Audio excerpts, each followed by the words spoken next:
ते नमः। ओम श्री गुरुभ्यो नमः। ओम सीतारामचंद्राभ्याय नमः। ओम श्री कुलदेवताय नमः। ओम पितृदेवताय नमः। ओम श्री शिरडी साईनाथाय नमः। శ్రీ షిరిడి సాయిబాబా జీవిత చరిత్రము 22వ అధ్యాయము. బాబా తన వద్దకు వచ్చు భక్తులకు అనేక విధములుగా విషయములు బోధించేవాడు. అందుకు ఒక ప్రత్యేక స్థలము కానీ సమయము కానీ ఉండేది కాదు. ఒకనాడు ఒక భక్తుడు ఇంకొక భక్తుని గూర్చి అతడు లేని సమయంలో ఇతరుల వద్ద అతను గూర్చి నోటికి వచ్చిన దుష్పాలాడి నిందించుచున్నాడు. కొంతసేపటికి తర్వాత బాబా లెండిబాగ్కు వెళుచున్నప్పుడు అతడు వచ్చి బాబాను కలిసి ఏమేమో కోరికలు కోరాను. బాబా పక్కనే గల పందిని చూపుతూ, చూడు, ఈ పంది కసుపును ఎంత రుచిగా తినుచున్నదో నీ భావం కూడా అట్లే ఉన్నది. సాటి సోదర భక్తుని నోటికి వచ్చినట్లు తిట్టుచున్నావు. ఎంతో పుణ్యం చేసుకోగా నీకు ఈ మానవ జన్మ లభించింది. నీవిప్పుడు ఇట్టి దుష్ట ప్రవర్తనలు మానుకొనిచో నీకు షిరిడి కూడా ఏ విధముగానూ ఉపయోగపడదు. దీనిని బట్టి మనం గ్రహించవలసినది నీతి.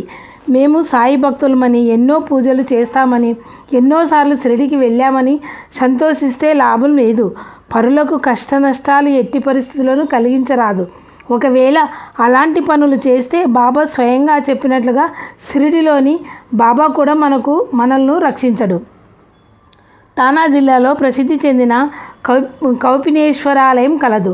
ఒకనాడు దాసగుడు ఈ మందిరంలో కూడా బాబా పటం పెట్టి వారికి కథ చెప్పుచుండెను. బాబా లీలలు మహిమలు వినిన చోల్కర్ పరవశించెను. అతడు నిరుపేద కుటుంబమును కూడా సరిగా పోషించలేకపోయేవాడు. నాకు ఖాయమైన ఉద్యోగం దొరికిన షిరిడీకి వచ్చి నీ పాదములను దర్శించేదని మొక్కుకునేను. ఆ తర్వాత ప్రభుత్వ పరీక్షల్లో ఉత్తీర్ణుడై సివిల్ కోర్టులో గుమాస్తా ఉద్యోగము సంపాదించగలిగాను. అతనిది పెద్ద కుటుంబం ఒకటిచే షిరిడీకి వెళ్ళి మొక్కు తీర్చుకొనుటకు తగిన పైకం లేక ఊరుకుండెను. ఎట్లయినను ప్రయత్నించి షిరిడీకి వెళ్ళవలనని పట్టుదలతో టీ త్రాగున్నప్పుడు అందులోని చక్కెర వేసుకోకుండా ఆ డబ్బులు మిగిల్చి కొంతకాలం తర్వాత షిరిడీకి వెళ్ళి బాబాను దర్శించాను. సాయి పాదములకు మ్రొక్కి పరవశుడై కలకండ ప్రసాదమును బాబా పేరున భక్తులందరికీ పంచిపెట్టాను. చోల్కర్ బాపు సాహెబ్ జోగ్ ఇంటిలో దిగాను. మధ్యాహ్న హారతి తర్వాత వారిద్దరూ ఇంటికి వెళ్ళుటకు లేచిరి. బాబా జోగుని పిలిచి, నీ అతిథికి టీ ఇచ్చినప్పుడు చక్కెర అధికముగా వేసి పొయ్యిమ్ము అని చెప్పాను. జోగు నాకు ఆ విషయం ఏమైనది అర్థము కాలేదు.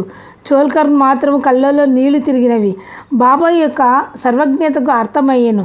ఇన్ని రోజులు చక్కెర లేని టీ త్రాగి అట్లు కూడబెట్టిన పైకముతో షిరిడీకి వచ్చి మొక్కు తీర్చుకున్న తాను నిజముగా ధన్యుడినైతేనని సంతోషించాను. ఆనంద పారవశ్యంలో ఉన్న చోల్కర్ను ఉద్దేశించి బాబా ఇట్లు పలికాను, నా ఎదుట మీరు చేతులు చాచి నన్ను మనస్ఫూర్తిగా ప్రార్థించినచో రాత్రింబవళ్ళు నేను మీ వెంటే ఉండేదను. ఈ శరీరంలో నేను షిరిడీలోనే ఉన్నా సప్త సముద్రముల అవతల మీరేమి చేయుచున్నానో నాకు తెలియచునే ఉండును. ఈ విశాల భూమండలముపై నీవు ఎక్కడికి వెళ్ళినా నీ చెంత నేనుండగలను. భక్తుల హృదయమే నాకు నివాసము. నీ హృదయంలోను సర్వజ్ఞుల హృదయంలోనూ నేను నింపబడి ఉన్నాను. ఎవరు నన్ను ఈ విధముగా గుర్తించగలుగుదరో వారు పావనులు, ధన్యులు, అదృష్టవంతులు. ఒకనాడు బాబా ద్వారకామాయి మసీదులో కూర్చొని ఉండగా గోడపైన గల ఒక బల్లి టిక్కు టిక్కుమని శబ్దం చేశాను. ఎదురుగా కూర్చున్న భక్తుడు బల్లి అరచుటకు గల కారణమేమని బాబాను అడిగాను. ఔరంగాబాద్ నుంచి తన చెల్లెలు తనను చూచుటకు వచ్చుచున్నదని ఆ బల్లి సంతోషపడుతున్నట్లుగా బాబా చెప్పిరి. భక్తుడు ఇంకేమీయో మాట్లాడక ఊరుకుండేను. ఇంతలో ఎవరో ఒక భక్తుడు బాబాను చూచుటకు ఔరంగాబాద్ నుండి గుర్రంపై వచ్చాను. గుర్రమునకు దాణా పెట్టుటకు తన వద్ద గల సంచిని తీసి విదిలించగా అందులో నుంచి ఒక బల్లి కింద పడి వేగముగా గోడపైకి ఎక్కాను. అంతకుముందు అడిగిన భక్తునితో ఆ బల్లులను జాగ్రత్తగా గమనించమని బాబా చెప్పిరి. ఆ బల్లి తన చెల్లెల్ని కలుసుకొనేను. అక్క చెల్లెలు ఇద్దరూ ముద్దాడుకొనిరి. ఆనందంతో గుండ్రముగా తిరుగుతూ ఆడిరి. బాబా ఎదురుగా కూర్చుని ఆ దృశ్యంను చూసిన వారంతా ఆశ్చర్యంతో నిశ్చేష్టులైరి. ఎక్కడ ఔరంగాబాదు, ఎక్కడ షిరిడి? ఈ బల్లులు రెండు అక్కా చెల్లెళ్ళైతే ఇంత దూరంలో గల వేరువేరు ప్రాంతాల్లో ఎట్లుండెను? ఈ బల్లి ఇక్కడకు వస్తున్నట్లు బాబాకు ఎట్లు తెలిసెను? జంతు జలము యొక్క భావనలు, భాష కూడా బాబాకు తెలుసా? ఇలాంటి ప్రశ్నలు, సందేహాలు, అనుమానాలు అక్కడి భక్తుల్లో కలగగా వారు ఆశ్చర్యంతో బాబాను తదేకంగా చూచుచుండిరి. విషయమును గ్రహించిన బాబా వారితో ఈ బల్లుల విషయమే కాదు, సృష్టిలో ప్రతి అణువు లోపల ఎప్పుడు ఏమి జరుగుతున్నదో సర్వం నాకు తెలియచుండును. నా అనుమతి లేనిదే చెట్టుపై గల ఆకు గాలి వేసినా కదులటకు కూడా వీలు లేదు. భగవంతుడు సర్వశక్తివంతుడు.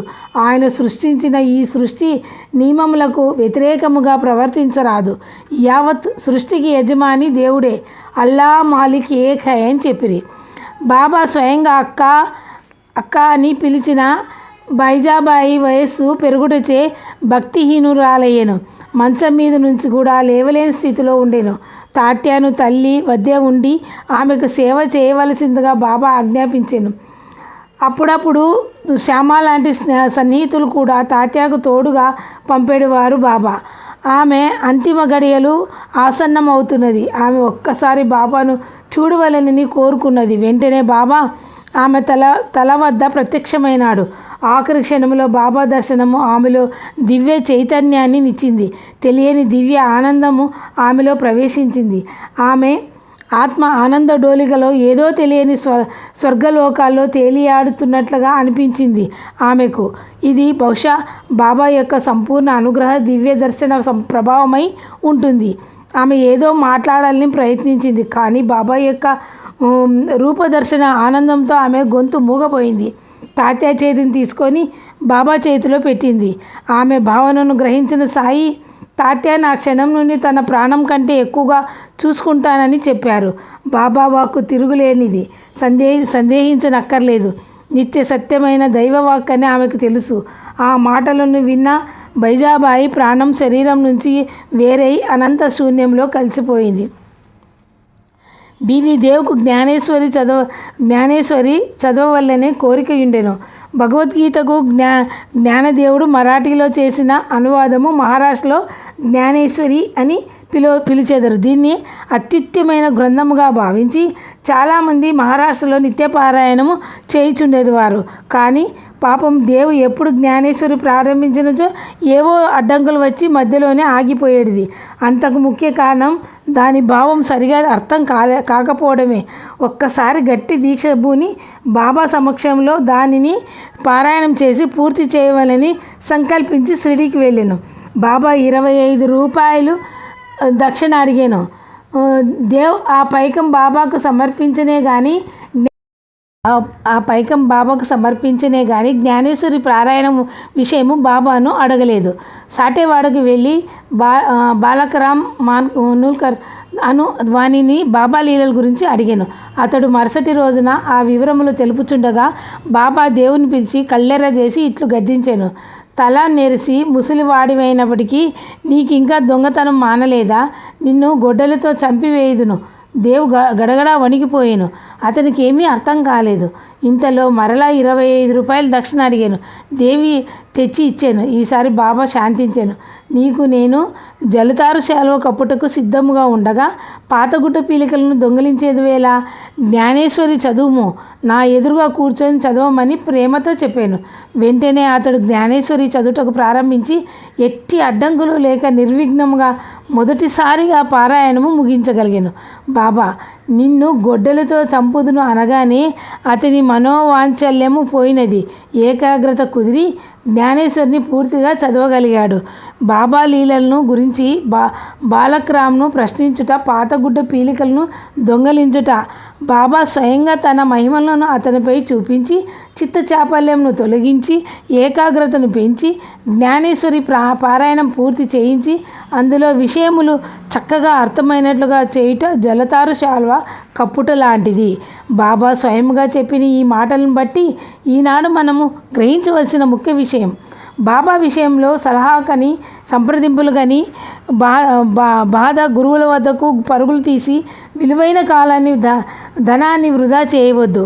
నా సలహాను కానీ సహాయాన్ని కానీ కోరిన తక్షణమే ఇస్తానన్న బాబా యొక్క అభయం నేటికి నిత్య సత్యమైనదని నమ్మి బాబానే సలహా అడిగి జలతారు శాలువను పాటించాలి కానీ బాధ గురువులను ఆశ్రయించి గుడ్డపీలికలు దొంగిలించే ప్రయత్నము చేయవద్దు. ఇతడు బొంబాయిలోని ఒక ఫ్యాక్టరీలో మేనేజర్గా పనిచేసి అది మూతపడేటుచే జీవనోపాధి లేక బాబా దగ్గరకు వచ్చాను. ఆ సమయంలో షిరిడీ నుంచి తాత్యా పాటిల్ మొదలగు కొందరు బాబా అనుమతి తీసుకొని అహ్మద్ నగర్కు సినిమా చూచుటకు వెళ్ళుచుండిరి. బాబా తార్కాడ్ను కూడా వారి వెంట వెళ్ళి సినిమా చూసి అక్కడి నుండి పూనాకు వెళ్ళమని చెప్పాను. నిరుద్యోగమై బాధపడుతున్న తార్కాడ్కు తనను సినిమాకు పంపుట ఆశ్చర్యం కలిగించాను. బాబా వాకు జవదాటుటకు వీలు లేదని అతనికి తెలుసు. అందువలన అట్లే చేశాను. అతడు పూనా చేరేసరికి అక్కడ ఒక ఫ్యాక్టరీ యజమాని తన ఫ్యాక్టరీలో మేనేజర్ కొరకు ప్రయత్నిస్తూ తార్కాడ్ గురించి విని అతని బొంబాయి అడ్రస్ను టెలిగ్రామ్ పంపి అతని రాక కోసం ఎదురు చూచుచుండిచే వెంటనే అతనికి ఉద్యోగం దొరికెను. బాబా యొక్క ప్రతి సూచన భావగర్భితమగును భవిష్యత్ జ్ఞానంతోనూ కూడి ఉండేది. 25వ అధ్యాయము కథలోని రామచంద్ర ఆత్మారాం భార్య ఒకసారి షిరిడీలో ఒక భక్తుని ఇంట బస ఉండగా మధ్యాహ్న భోజన సమయంలో ఆకలితో ఉన్న ఒక కుక్క ఆమె దగ్గరకు వచ్చి మొరిగేను. ఆమె తనకు వడ్డించిన పళ్ళెంలోని ఒక రొట్టె ముక్కను కుక్కకు విసిరివేయగా అది ఆతృతతో దానిని తిని సంతోషించి తోక ఆడించుకుంటూ వెళ్ళిపోయాను. ఆ సాయంత్రం ఆమె ద్వారకామాయికి వెళ్ళి బాబాకి నమస్కరించగా బాబా ఆమెతో ఇట్లా నేను తల్లి, నీవు నాకు కడుపు నిండా భోజనం పెట్టితివి. నా జీవశక్తులు సంతృప్తి పడినవి. ఇకపై కూడా నీవు ఇట్లే చేయుము. ఆకలితో ఉన్న ప్రాణికి ముందు ఆహారం పెట్టి ఆ తర్వాత నీవు పూజించుము. ఈ మసీదు తల్లి, ఈ ఒడిలో కూర్చొని నేను ఎప్పుడూ అసత్యమాడును. ఈ విధంగా నీవు నాపై ఎప్పుడూ దయచూపము. సర్వ ప్రాణుల్లోనూ నన్ను చూడుము. నీకు తప్పక సద్గతి కలుగును. బాబా మాటలు విని ఆమె ఆశ్చర్యపడిను.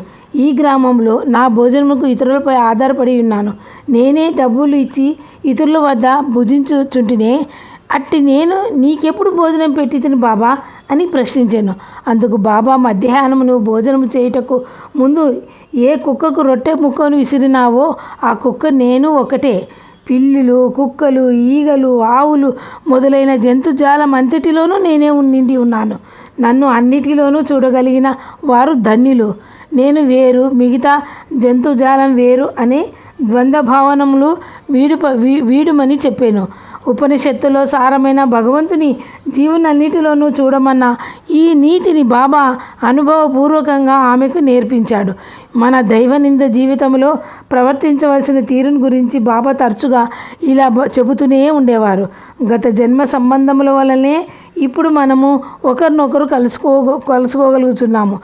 ఏ మనిషినైనా ఏ జంతువునైనా నీ దగ్గరకు వచ్చినప్పుడు నిర్లక్ష్యముగా తరిమి కొట్టవద్దు. చక్కగా ఆహ్వానించి తగిన మర్యాదలు చేయవలను. దాహంతో ఉన్న వారికి నీరు, ఆకలితో ఉన్న వారికి అన్నము, దిగంబరులకు బట్టలు ఇవ్వవలెను.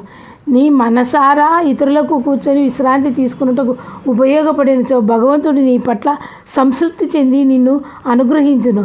ఎవరైనా ధనము కొరకు నీ దగ్గరకు వచ్చినా నీకు ఇష్టం లేకున్నా వారికి ఏనక్కర్లేదు. కానీ కఠినంగా మాట్లాడి వారి మనసును నొప్పించవద్దు. ఈ ప్రపంచపు నడక ఒక నాటక రంగం వంటిది. నీ ముందు జరుగు విచిత్రమైన నాటకములను శ్రద్ధతో చూచుచుండుము. ఈ ప్రపంచము తల్లక్రిందులైనా నీవు చలించకుండుము. స్థిరముగా ఉండుము. నాకు భేదము లేదు. మనిద్దరం ఒక్కటే. నీకు నాకు మధ్య గల గోడను తొలగించుము. మనందరికీ భగవంతుడే మా యజమాని. అల్లా మాలిక్ ఏకై. భగవంతుడు తప్ప ఇతరులెవరూ మనల్ని కాపాడలేరు. భగవంతుని మార్గము అసాధారణమైనది, చాలా విలువైనది, మనము ఊహించలేనిది. మనమందరము రుణానుబంధంచే ఇక్కడకు కలిసితిమి. పరస్పర ప్రేమతో కుల, మత, జాతి భేదములు మాని మానవులందరూ సుఖశాంతులతో వర్ధిల్లాలి. పరోపకారమునకు భగవంతుడిచ్చిన ఈ శరీరమును ఉపయోగించవలెను. అట్టి వారి జీవితమే ధన్యము. మిగిలిన వారంతా పేరుకినే బ్రతికెదరు. సమయము సందర్భము వచ్చినప్పుడల్లా బాబా ఈ విధముగా అనేక విషయములపై భక్తులకు చక్కగా అర్థమగునట్లు ఉపదేశములు చేయుచుండేవారు. తాను సర్వాంతర్యామినని, భూమి, గాలి, నీరు, నిప్పు మొదలైన అలాంటి సమస్త పదార్థాల్లోనూ సైతము తానున్నానని చెప్పేటివాడు. తన వద్దకు వచ్చు భక్తులతో కొందరికి పాదపూజ, మరికొందరికి లీలలు వినుట, కొందరికి ఖండోబా మందిరమునకు పంపుట, మరికొందరిని సద్గంధ పారాయణం లాంటి అనేక విషయములు ఎవరెవరికి ఏది అవసరమో దానిని వారికి చెప్పేవారు. కొందరికి స్వయముగా, మరికొందరికి స్వప్నంలోనూ బాబా ఉపదేశములు ఇచ్చుచుండేవారు. ఒకసారి రాధాకృష్ణమ్మాయి జ్వరముతో బాధపడగా బాబా ఒక పెద్ద నిచ్చెనను తెప్పించి ఆమె ఇంటిపైకి ఎక్కెను. నిచ్చెన తెచ్చిన వారికి 2 రూపాయలు బాబా ఇచ్చాను. ఇవన్నీ విచిత్రమైన లీలుగా కనిపించినా ఫలితంగా రాధాకృష్ణమ్మాయి జ్వరం తగ్గిపోయాను. 1910వ సంవత్సరము హేమట్ పంత్ షిరిడీకి వచ్చిన తొలి రోజులు ఒకనాటి ఉదయం బాబా ముఖము కడుగుకొనిన వెంటనే ద్వారకామాయిలో ఒక చోట కూర్చొని గోధుమలు విసురుచుండిరి. వారు భిక్షాటన జీవించువారు కాబట్టి వారెప్పుడు విసురుట అనున్నది చేసి ఉండలేదు. అందువలన చుట్టుపక్కల వారందరూ ఈ దృశ్యమును వింతగా చూచుచుండిరి. వారిలో 4 స్త్రీలు సాహసించి మసీదులోకి వెళ్ళి బాబాను పక్కనే కూర్చుండమని తిరుగలిని వారు తీసుకొని విసురుట మొదలుపెట్టిరి. బాబాకు కోపం వచ్చినా వారి ప్రేమకు లొంగి ఊరుకుండెను. విసురుట పూర్తి అయిన తర్వాత ఆ స్త్రీలు పిండిని 4 భాగములుగా చేసి 4 తీసుకొని చుండిరి. అంతవరకు శాంతముగా చూచుచున్న బాబా కోపంతో వారిని తిట్టెను. ఓ వనితలారా, మీకు పిచ్చెక్కినట్లుంది. ఈ పిండి మీ సొమ్మని తీసుకువెళ్తున్నారా? మీ వద్ద నుండి నేను గోధుమలు తీసుకొనలేదు కదా, ఎందువల్ల మీరు ఈ పిండిని తీసుకొంచున్నారు? ఈ విధంగా కేకలు వేసిన మరుక్షణంలో శాంతించి, సరే ఆ పిండిని తీసుకొని పోయి గ్రామపు సరిహద్దుల్లో చల్లుడని చెప్పాను. ఆ స్త్రీలు సిగ్గుపడి తలలు దించుకొని బాబా పాదములకు నమస్కరించి వేగముగా వెళ్ళి ఊరి పొలిమేరలో విసిరిన పిండిని చల్లిరి. గ్రామంలో కలరా వ్యాధి కలదని దానిని శాంతింపబరచుటకు బాబా ఈ చర్య చేసిరని గ్రామస్తులు హేమట్ పంతునకు చెప్పిరి. గోధుమ పిండితో కలరా వ్యాధికి గల సంబంధం ఏమని అతనికి అర్థం కాలేదు. కానీ క్రమంగా కలరా వ్యాధి గ్రామంలో తగ్గుటచే ఆనాడు బాబా విసిరిన గోధుమలు కావని కలరా వ్యాధిని పిండి చేసి పొలిమేరలకు దాటించారని గ్రహించాను. ఈ వింత చర్య చూసి ఆకర్షితుడైన హేమత్ పంతు ఇలాంటి విచిత్రములతో కూడిన సాయిబాబా లీలను జీవిత చరిత్ర రూపంలో వ్రాయాలని సంకల్పించి బాబా అనుమతిని కోరగా కొంతకాలం ఆగుమునని బాబా ఆదేశించాను. ఆఖరికి 1917లో శ్యామ ద్వారా ప్రయత్నించగా బాబా ఆశీర్వదించి విభూతి ప్రసాదంను అతని చేతిలో పెట్టి ఆశీర్వదించాను. బాబా శరీరంతో ఉండగా వారి ఆశీస్సులతో ప్రారంభించి మరాఠీ భాషలో హేమాద్రి పంత్ రాసిన జీవిత చరిత్రనే సాయి సచ్చరితగా నేడు దేశ విదేశాల్లో గల సాయి భక్తులంతా నిత్య పారాయణం చేయుచున్నారు. దీన్ని తెలుగులోకి ప్రతి నారాయణరావు గారు అనువదించిరి. సముద్రపు మధ్యయందు పూర్వము దీపస్తంభం ఉండేది. పడవలపై ప్రయాణము చేయువారు ఆ వెలుతురు ఆధారంగా రాళ్ళు రప్పలు పడవ కొట్టుకోకుండా తప్పించుకొనుటకు వీలుగా ఉండేది. రకరకాల మనుషులు, స్వభావాలు, ఆలోచనలతో నిన్న ఈ ప్రపంచం కూడా లోతైన భయంకరమైన సముద్రం లాంటిది. బాబా లీలలతో కూడిన మనం పారాయణం చేయుచునే ఈ కథలు కూడా దీపం వలె ఏ విధంగా ప్రపంచంలో మనం మెలవగలవలనో దారి చూపుతాయి. ఈ కథలు అమృతము వలె తీయగాను పవిత్రంగాను ఉండుటచే అవి మన హృదయములో ప్రవేశించి అహంకారమును నశింపజేయును. అహంకారము తొలగినచో జ్ఞానం కలుగును. జ్ఞానం వల్ల పాపములు తొలగి మోక్షం సిద్ధించును. 1910లో దీపావళి నాడు బాబా దునికి ఎదురుగా కూర్చొని ఉండెను. అప్పుడప్పుడు దునిలో కట్టెలు వేయుచుండేరు. ఉన్నట్టుండి ఒక్కసారిగా చేతిని కట్టెల వలె దునిలో మంటల్లో పెట్టగా చేయి కాలిపోయాను.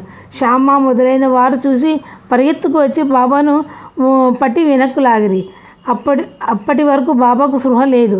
ఎక్కడో ఉన్నట్లుగా ఉండిరి. కొంతసేపటికి మామూలు స్థితికి వచ్చి ఇట్లు చెప్పిరి. దూరదేశమున ఉన్న కమ్మరి భార్య నా భక్తురాలు. ఆమె కొలిమిని ఊదుచుండెను. భర్త పిలువగా ఆమె తన ఒడిలో ఉన్న బిడ్డను మరిచి లేచి పరిగెత్తబోయాను. ఆ బిడ్డ ముందున్న కొలిమిలో మంటలో పడెను.